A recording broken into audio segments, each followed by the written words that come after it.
इस वक्त की बहुत बड़ी खबर। 7 पे कमीशन केंद्रीय कर्मचारियों की बल्ले बल्ले। डीआई के बाद एचआरए की बारी। 12,600 रुपए का होगा फायदा। 7 पे कमीशन केंद्रीय सरकार ने लाखों कर्मचारियों के महंगाई भत्ते को 50% पार कर दिया है। सरकार ने मार्च के पहले हफ्तों में इसकी घोषणा की थी। 1 जनवरी 2024 से देश भर के केंद्रीय कर्मचारियों के लिए लागू होगा। नियमों के मुताबिक एचआरए और कुछ मतों में भी बदलाव होगा। जबकि डीए 50% होता है तो केंद्रीय कर्मचारी को डीए बढ़ने के बाद अन्य भत्तों में भी बदलाव का इंतजार होता है। इस तरह बढ़ोतरी के साथ कर्मचारी का डीए 50% तक पहुंच गया है। केंद्र सरकार ने कर्मचारियों का डीए अब 4% की दर से बढ़ा दिया है। केंद्र सरकार की ओर से सशस्त्र बलों को 50% सहायता प्रदान करने के लिए 4% तक की बढ़ोतरी डीए की गई है। महंगाई भत्ता और महंगाई राहत में बढ़ोतरी को लेकर प्रेस सूचना ब्यूरो पीआईबी की हालिया घोषणा से देश भर के लाखों लोगों को राहत मिली है। जैसा कि पीआईबी विज्ञप्ति में कहा गया है कि राजकोष पर संयुक्त प्रभाव जो इफेक्ट पर्याप्त है। इसके लिए 49.18 लाख केंद्र सरकार के कर्मचारियों और 67.95 लाख पेंशन भोगियों को फायदा होगा। इस तरह के कदम का सीधे प्रभावी व्यक्तियों और व्यापार आर्थिक परिदृश्य दोनों पर महत्वपूर्ण प्रभाव पड़ता है।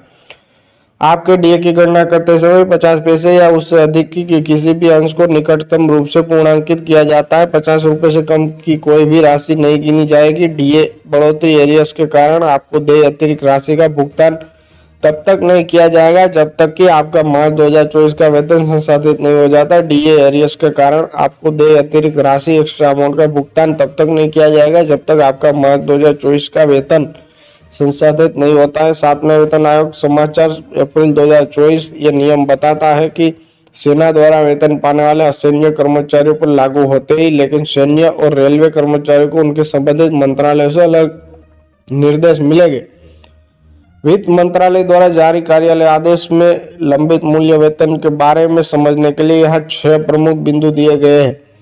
केंद्र सरकार के कर्मचारियों को वेतन वृद्धि सैलरी इंक्रीमेंट मिलेगी। 1 जनवरी 2024 से उनका डीए उनकी बेसिक सैलरी से 40% से बढ़कर 50% हो जाएगा।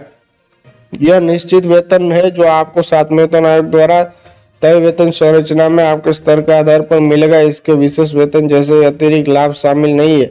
डीए जीवन विज्ञापन की लागत को समायोजित करने के लिए एक अलग अलग भुगतान है और उसे आपके नियमित वेतन के हिस्से के रूप में नहीं गिना जाएगा।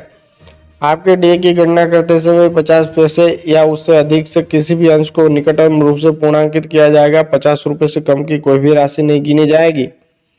यह नियम सेना द्वारा वेतन पाने वाले असैन्य कर्मचारियों पर लागू होते हैं, लेकिन सैन्य और रेलवे कर्मचारियों को संबंधित मंत्रालयों के अलग से निर्देश मिलेंगे। डीए बढ़ने पर फायदा। जब कर्मचारियों को 50% बढ़ जाता है तो कुछ विशेष भत्ते बढ़ा दिए जाते हैं।